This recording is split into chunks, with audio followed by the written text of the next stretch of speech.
नमस्कार दोस्तों, स्वागत है फिर से एक नई वीडियो में। दोस्तों, जैसा कि आप लोगों को पता होगा कि हम लोग जो है यूपीएसआई के लिए यूपीएसआई का जो 2021 में पेपर हुआ है उसका हम लोग जो है रिवीजन कर रहे हैं। उसके वर्क जो बात करते हैं, जो प्रीवियस ईयर क्वेश्चन पेपर हैं उसको हम लोग देख रहे हैं कैसे कैसे क्वेश्चन पूछे गए थे, जिसमें से हमने कल के वीडियो में शामिल किया था जो 12 नवंबर 2021 के हमने सेकेंड शिफ्ट का सॉल्व किया था। और इस समय हम बात करते हैं थर्ड शिफ्ट का, हम लोग सॉल्व कर रहे हैं हिंदी। इसमें हम देखते हैं कैसे कैसे क्वेश्चन पूछे गए थे। ठीक है, चलिए अगर हम बात करते हैं, आप पिछला वीडियो नहीं देखे हैं तो आपको डिस्क्रिप्शन में लिंक मिल जाएगा, या फिर चैनल के प्लेलिस्ट में जाइए, वहाँ प्लेलिस्ट बनाया गया है, आप वहाँ से जाके हर एक क्वेश्चन को देख सकते हैं। ठीक है, तो चलिए बात कर लेते हैं इसमें से पहले प्रश्न की। देखिए, पहला प्रश्न पूछा गया है देरिदा का जन्म कहाँ हुआ था। देरिदा या जीएस वाला प्रश्न आपसे पूछ लिया गया है। देरिदा की बात करते हैं तो इनका जन्म कहाँ हुआ था, अल्जीरिया में हुआ था। देरिदा कौन थे दोस्तों, तो इनकी बात करते हैं तो देरिदा एक दार्शनिक व्यक्ति थे। कौन थे, दार्शनिक थे, दार्शनिक। ठीक है, दार्शनिक व्यक्ति हैं, इनकी वजह से इन्हें जाना जाता है। तो आप कहेंगे कौन सा है, पहला वाला सही हो जाएगा। आगे बात करते हैं। देखिए, हम हिंदी पढ़ रहे हैं तो हिंदी पे देते हैं ध्यान। कह रहा है कि राम गया, इस वाक्य में कौन सा काल है। राम गया, गया, राम गया, कौन सा काल हो जाएगा। तो आप कहेंगे सीधा सीधा सामान्य भूतकाल है भैया। कौन सा हो जाए, सामान्य भूतकाल हो जाएगा। कह रहा है राम बहुत बहादुर है, इनमें से शब्द विशेष से क्या होता है। शब्द विशेष से कौन सा है, राम बहुत बहादुर है। देखिए, विशेष की बात करते हैं तो विशेष वह होता है जो संज्ञा या सर्वनाम के स्थान पर जो आता है उसे कहते हैं विशेष से। जैसे यहाँ संज्ञा क्या दिया है, राम, तो किसकी विशेषता बताई जा रही है, तो आप कहेंगे राम के विशेष से हो जाएगा। तो हमसे क्या पूछा था कि इनमें से विशेष से क्या हो जाएगा, तो आप कहेंगे राम विशेष से होता है। विशेष से होता है संज्ञा या सर्वनाम के स्थान पर प्रयोग किया जाता है इसका। आगे बात कर लेते हैं। देखिए, अब हमसे गद्यांश से पूछ लिया गया है। इसमें देखिए हमसे कह रहा है, गद्यांश को पहले पढ़ते कह रहा है कि किस, पहले क्वेश्चन देख लेते हैं, किस प्रवृत्ति में भ्रष्टाचार को अधिक बढ़ावा दिया गया है। अब इसको देखते हैं कहाँ दिया गया है।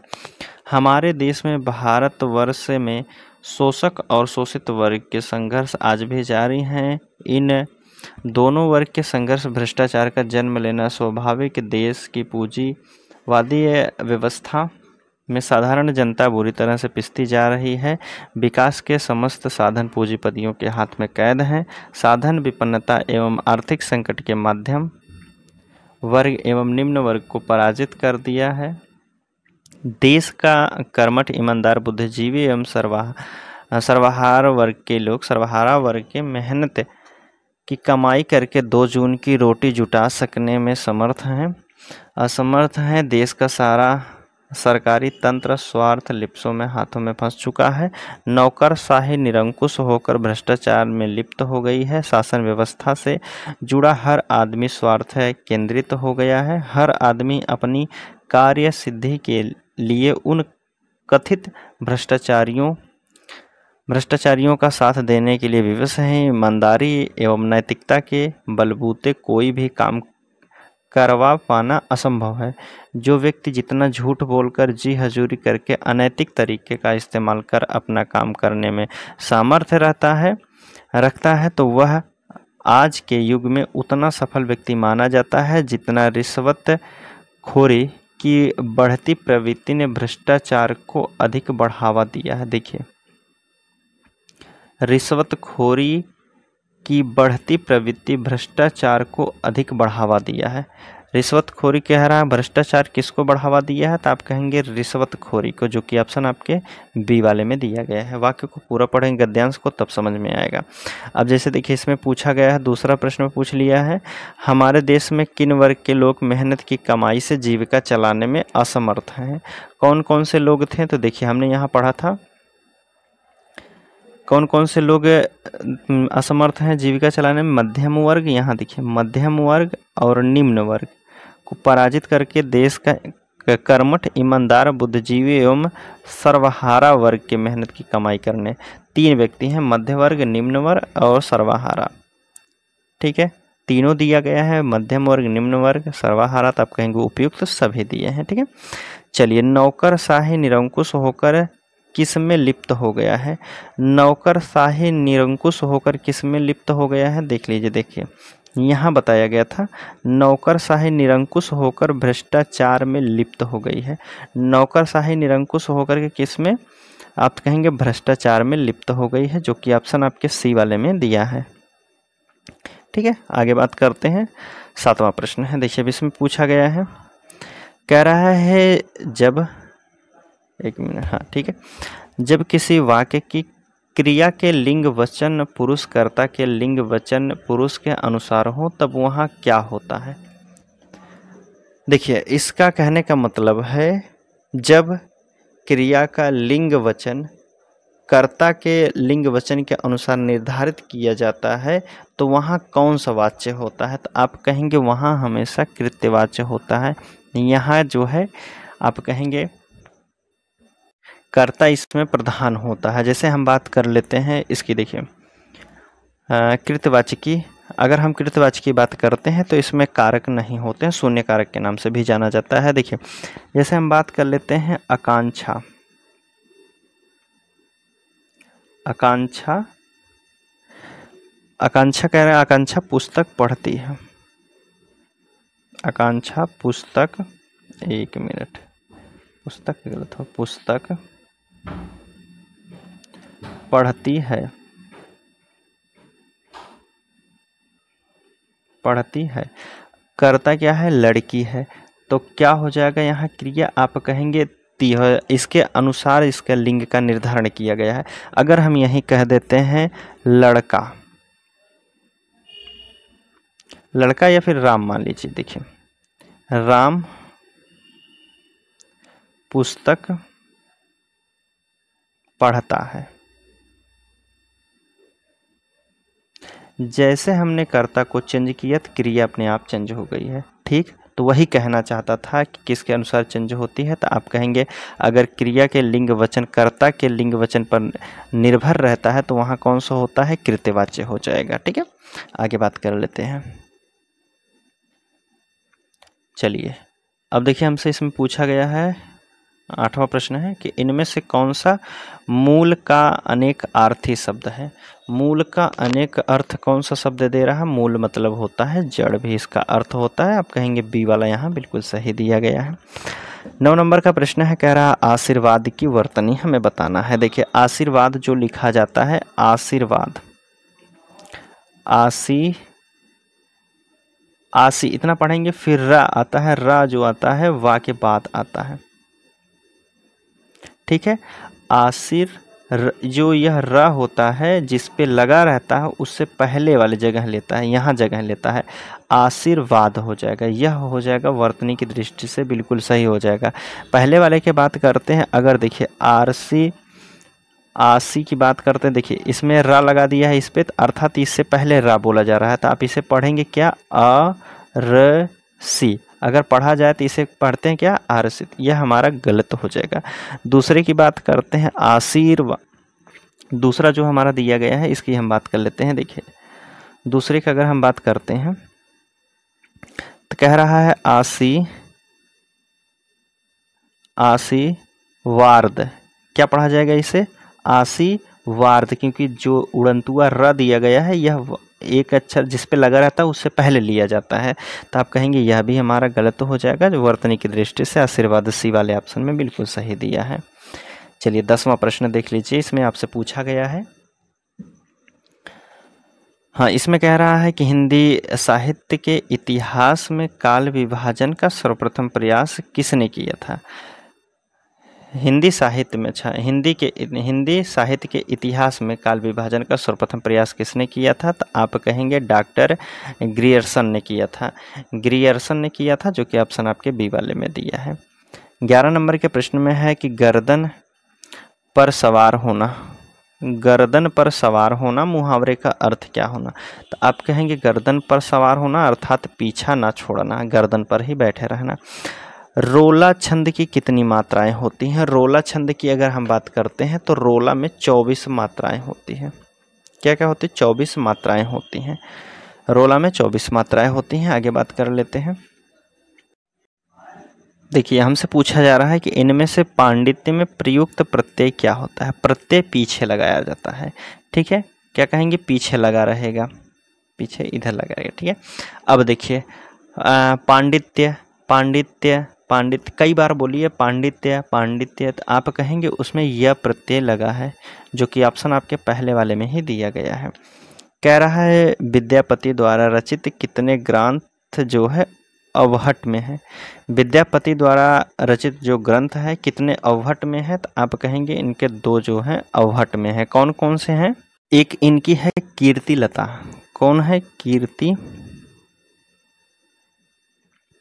कीर्ति लता है, ठीक है। और दूसरी कौन सी है? दूसरी की अगर हम बात करते हैं कीर्ति पताका है। कौन से? कीर्ति पताका। यह इनकी दोनों अवहट में रचना है।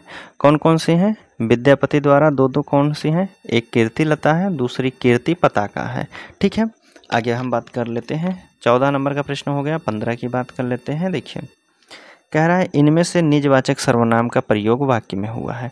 निजवाचक जो निज की बात करता हो, निजता की बात करेगा। आज अपनापन कहाँ है, कह रहा निजवाचक होना चाहिए। दूसरा है यह समस्या मैं आप ही हल कर लूँगा। जो निज की बात करता है, स्वयं की बात करता है, वही हमारा होता है, तो आप कहेंगे यह स्वयं की बात कर रहा है, तो यही वाला हमारा ऑप्शन दिया है। कह रहा है कि व्युत्पत्ति के विचार से शब्दों के कितने भेद होते हैं। व्युत्पत्ति के विचार से शब्दों के 3 भेद होते हैं। कौन कौन से होते हैं? तीनों बताइए व्युत्पत्ति के। तो आप कहेंगे एक रूढ़ होता है। कौन होता है? रूढ़ होता है। दूसरा यौगिक होता है। तीसरा कौन होता है? योग रूढ़ होता है, ठीक है। यह 3 होते हैं व्युत्पत्ति के विचार। शब्द कह रहे हैं व्युत्पत्ति के विचारों में शब्दों के भेद कितने हो। व्युत्पत्ति की दृष्टि से 3 होते हैं। आगे बात कर लेते हैं। 17 नंबर का प्रश्न है। कह रहा है कि इनमें से क्रिया के संदर्भ में कौन सा कथन जो है सत्य बताया गया है। क्रिया के संदर्भ में क्रिया के साथ क्रिया जोड़ने से संयुक्त क्रिया बनती है, उसे नामबोधक क्रिया कहते हैं। नहीं, गलत हो जाएगा। जब कर्म संज्ञा की तरह व्यवहार में आए तब क्रियार्थक संज्ञा होती है। नहीं, आप कहेंगे जब कर्ता एक क्रिया समाप्त करके क्षण में दूसरी क्रिया में प्रवृत्ति कर लेता है तो उसे पूर्वकालिक क्रिया कहते हैं। अर्थात पहली क्रिया को समाप्त करके दूसरी क्रिया में लग जाना वही होता है। जैसे हम बात करते हैं राम खाना खाकर सो गया, ठीक है। तो राम पहले क्या किया? खाना खाया, एक क्रिया को समाप्त करके दूसरी क्रिया में लग गया, तो अर्थात खाना खा करके सो गया। तो आप कहेंगे यह पूर्वकालिक क्रिया का उदाहरण हो जाएगा, जो कि यह बिल्कुल सही बताया गया है। आगे हम बात कर लेते हैं 17 के बाद। देखिए 18 नंबर का प्रश्न है। इसमें कह रहा है, देखिए यह देख गगन मुझ में लय है, यह देख पवन मुझ में लय है, मुझ में विलीन झंकार सकल, मुझ में लय है संसार सकल। मरत्व, देखिए कविता थी। कह रहा था देख, यह देख गगन मुझ में लय है, यह देख पवन मुझ में लय है, मुझ में विलीन झंकार सकल, मुझ में लय है संसार सकल। अमृत फूलता है मुझ में, संसार झूलता है मुझ में। इसमें कौन सा रस है बताना है। संसार झूलता है मुझ में, तो इसमें बात करते हैं तो इसमें अद्भुत रस बताया गया है, जो कि ऑप्शन आपके बी वाले में दिया गया है। 19 नंबर का प्रश्न है। कह रहा है कि इनमें से किस उपन्यास की पृष्ठभूमि में भारत विभाजन की त्रयोदशी है। कह रहा है इनमें से किस उपन्यास की पृष्ठभूमि में भारत विभाजन की त्रयोदशी है। तो आप कहेंगे किस में है, किस उपन्यास में? झूठा सच की बात करते हैं। झूठा सच उपन्यास में बात की गई है। झूठा सच उपन्यास के लेखक कौन है? तो आपसे पूछा गया है झूठा सच उपन्यास के लेखक कौन है, बताइए कौन व्यक्ति हैं। तो आप कहेंगे यशपाल हैं, यशपाल, ठीक। आगे हमसे बात करते हैं अगले प्रश्न की।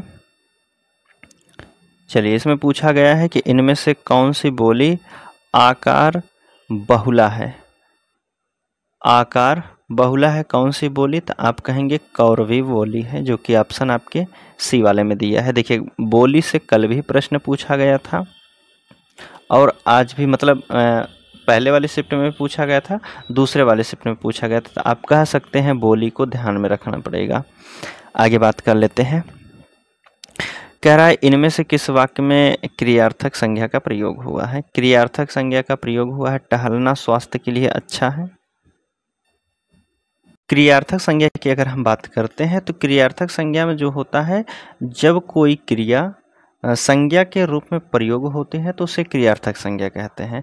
इसमें देखिए 2-3 बातें अक्सर पूछा जाता है। जैसे हम बात करते हैं, एक पूछा जाता है चलना एक अच्छी कसरत है। चलना एक अच्छी कसरत है, ठीक है, यह पूछा जाता है। और दूसरा रहता है चलना एक अच्छी कसरत, अर्थात सेहत से ही रिलेटेड रहेगा। जैसे पढ़ाई करना अच्छा है, पढ़ाई करना अच्छा है, ठीक है, यह हो जाएगा। और एक पूछा जाता है, जैसे हम बात कर लेते हैं घूमना सेहत के लिए फ़ायदेमंद है। घूमना सेहत के लिए फ़ायदेमंद है, तो आप कहेंगे इसमें भी दिया है टहलना स्वास्थ्य के लिए अच्छा है, ठीक है। आगे हम बात कर लेते हैं, 22 नंबर का प्रश्न है, इसकी बात करते हैं। देखिए कह रहा है कि उपमा अलंकार में सर्वाधिक प्रयोग के लिए जो कौन से कवि अधिक प्रसिद्ध हैं। उपमा अलंकार के लिए सबसे ज़्यादा जानने वाले कौन व्यक्ति हैं। उपमा अलंकार के लिए कालिदास माने जाते हैं, ठीक है। कह रहा है इनमें से कौन सा शब्द समास का विपरीत आर्थी शब्द है। समास का विपरीत आर्थी शब्द क्या होता है, समास का व्यास होता है। आगे बात करते हैं, अप्रमेय किस वाक्यांश के लिए प्रयुक्त होता है। अप्रमेय जो है किस वाक्य में प्रयुक्त होता है, तो आप कहेंगे जो प्रमाण से सिद्ध ना हो सके उसे कहते हैं अप्रमेय। आगे बात करते हैं, अरे गुलाबो, देखिए अरे गुलाबो, यहाँ विस्मयादि बोधक चिन्ह लगाया गया है, तो आप यहाँ क्या कह सकते हैं, विस्मयादि बोधक चिन्ह संबोधन कर रहा है, तो ये डी वाला यहाँ सही होगा। आगे बात करते हैं, संबोधन विस्मयादि बोधक एक ही। चलिए अब कह रहा है इनमें से कौन सी बोली पश्चिमी हिंदी की बोली है। पश्चिमी हिंदी की बोली कौन सी है, कौरवी हो जाएगा, कन्नौजी होता है, ब्रजभाषा, आप कहेंगे सभी हो जाएगा। देखिए 27 नंबर का प्रश्न है, इसमें आपसे पूछा गया है, कह रहा है कि इनमें से वारकरी संप्रदाय के प्रवर्तक कौन थे। वारकरी संप्रदाय के प्रवर्तक कौन थे, तो आप कहेंगे ज्ञानेश्वर तीर्थ थे, ठीक है। आपसे पूछा गया है कि इनमें से विस्मयादि बोधक अव्यय का उदाहरण कौन सा है। विस्मयादि बोधक अव्यय का उदाहरण बताना है। धन्य धन्य जो दिया गया है यह विस्मयादि बोधक का अव्यय का उदाहरण है। वियोग के अंतर्गत कितनी काम दशाएं मानी जाती हैं। वियोग के अंतर्गत कितनी काम दशाएं मानी जाती हैं, तो आप कहेंगे 10 काम दशाएं मानी जाती हैं।